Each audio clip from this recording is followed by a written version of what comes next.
Bienvenue dans notre nouvelle série Life. Alors qu'Halloween pointe son nez avec son cortège macabre, nous voulons rendre cette période vivante. Nous allons aborder cette prochaine semaine 3 thématiques: le temps, la peur et le deuil. Des sujets qui, je crois, sont importants dans nos vies et qui quelquefois manquent de mots, de compréhension, de clarté. Une série qui est actuelle, qui est contemporaine, qui est concrète et qui, je l'espère, va répondre aux questions que tu te poses. Nous voulons fêter la vie plutôt que la mort et vivre passionnément le temps qu'il nous reste sans avoir peur. Et mettre des mots sur nos souffrances comme le deuil qui peuvent nous empêcher d'avancer. Une chose est sûre, Halloween n'aura jamais été aussi joyeux. Aujourd'hui, nous sommes dans notre 3e message de la série Life. Et nous allons parler et avoir un face-à-face avec quelque chose qui malheureusement fait partie intégrante de nos vies. C'est le deuil. Vous avez dû voir passer tout au long de la semaine encore une série de phrases qui ont sûrement dû vous choquer. En tout cas, moi, c'est des phrases qui me choquent vraiment. La première phrase était « Aujourd'hui, tu aurais eu 10 ans ». Aujourd'hui, comme tous les jours, je prends une douche, puis mon café et serre mes enfants dans mes bras. Et tout le monde pense que nous sommes une famille heureuse et comblée.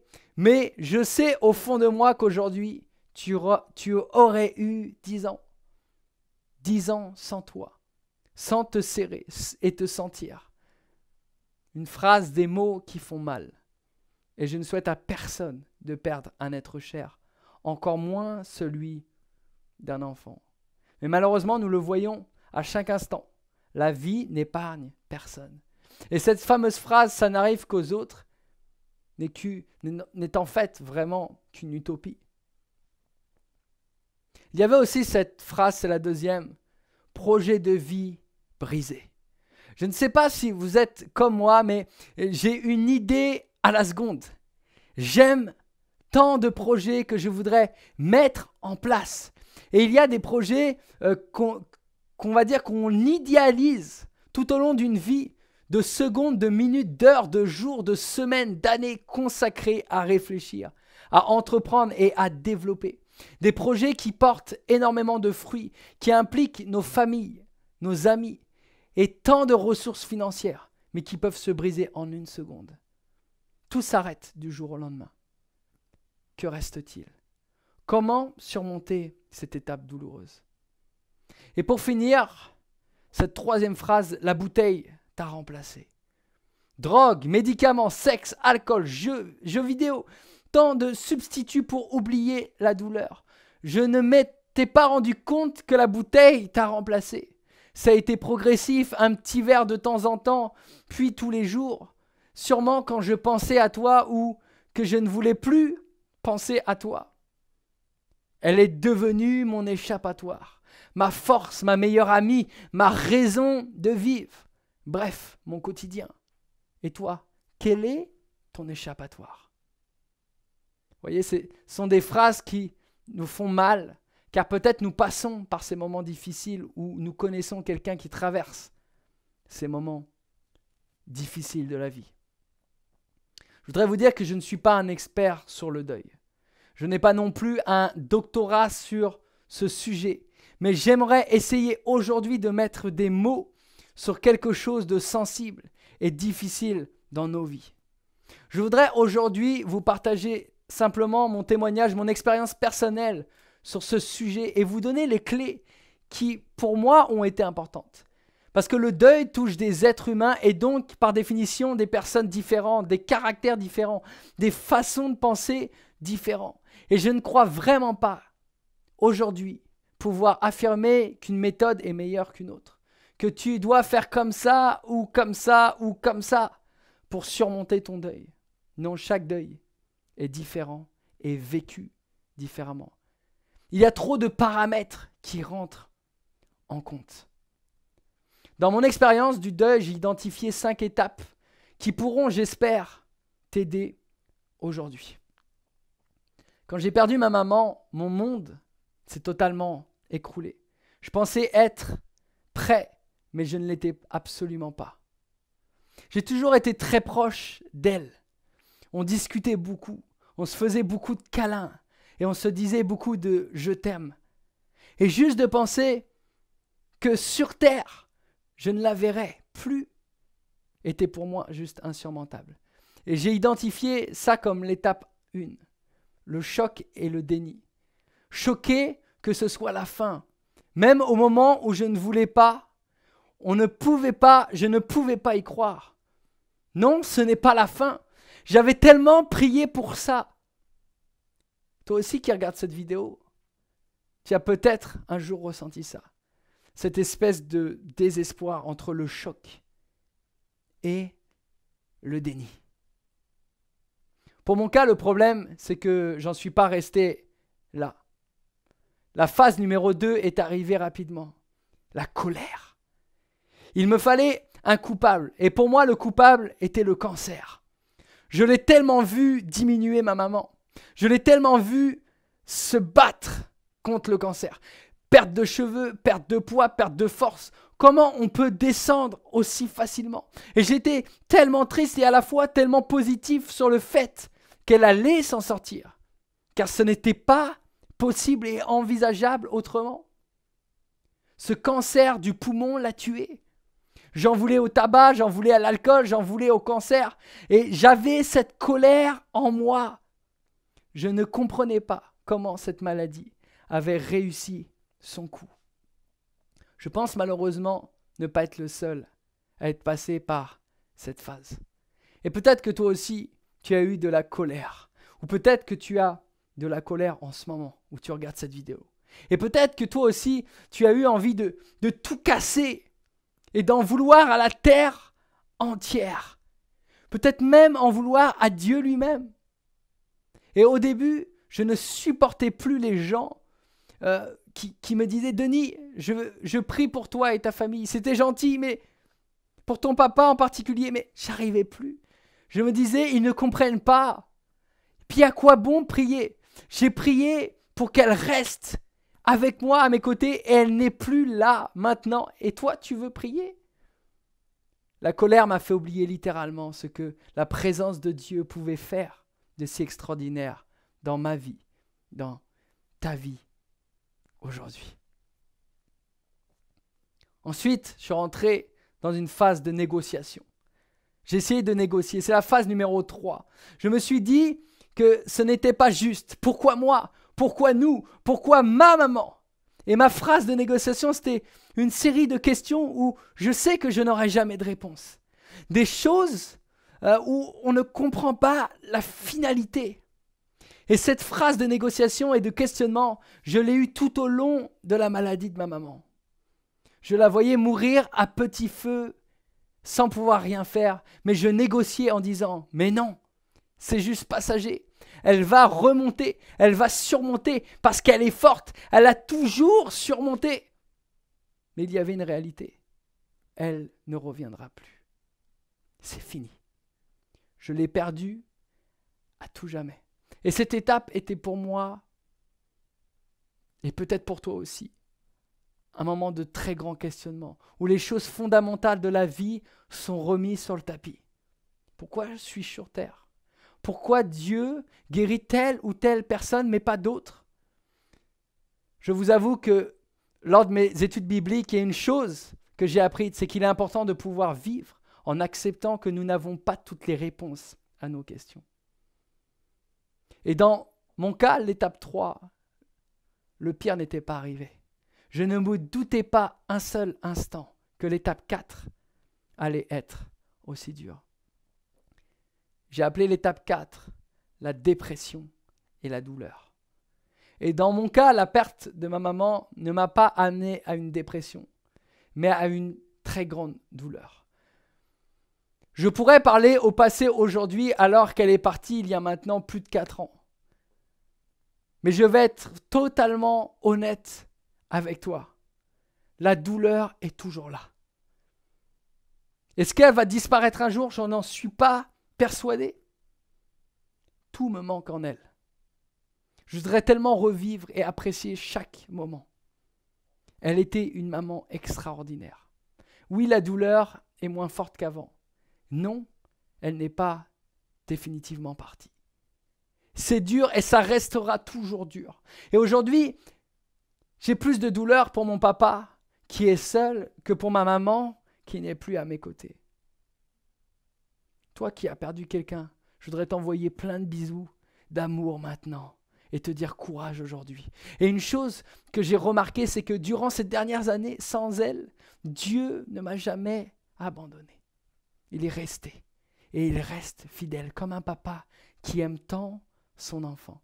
Et Dieu est plus préoccupé de toi et de moi que nous ne pouvons même pas imaginer. Aujourd'hui, je suis rentré dans la 5e étape, l'acceptation. J'ai accepté qu'elle soit partie. J'ai accepté cette séparation pour un temps, même si c'est dur. Et je dis pour un temps car je sais qu'elle est auprès de Dieu, qu'elle est en paix, dans le repos absolu et éternel. Et personnellement, pour arriver à cette étape, il a fallu que je comprenne mon héritage. Qu'est-ce que ma maman m'a laissé de tellement précieux sur terre aujourd'hui? Et pour moi, c'est cet héritage de courage. C'était une personne tellement courageuse et positive et elle a combattu le bon combat jusqu'au bout. Elle a fini la course en remportant sa course. Mon héritage de vie, c'est ce courage. Elle me l'a donné. Le courage d'avancer, le courage de garder le cap, le courage de découvrir la perspective de Dieu. Le courage, que ce soit dur ou facile, qu'il y ait la haine ou qu'il y ait l'amour, qu'il y ait le mépris ou l'encouragement. J'accepte. Je prends mon héritage et j'avance. Et c'est la même chose pour toi. Je crois qu'il n'y a pas de temps. Ça varie d'une personne à une autre. Et du choc. Si c'est si soudain ou brutal ou si c'est à la suite logique comme une maladie. Le psaume 34, verset 18 dit « Et te dit aujourd'hui que le Seigneur est proche de ceux qui ont le cœur brisé. » Je ne crois pas à la solution miracle, mais je crois au miracle. Dieu a été mon miracle au quotidien. Et aujourd'hui, au travers de ce message qui est vraiment dur pour moi, c'est pas simple de s'ouvrir sur une situation si douloureuse. Et je voudrais te donner quelques conseils pour que tu puisses avancer dans ton deuil. Des conseils qui ont été bénéfiques pour moi et je l'espère du fond du cœur le seront aussi pour toi.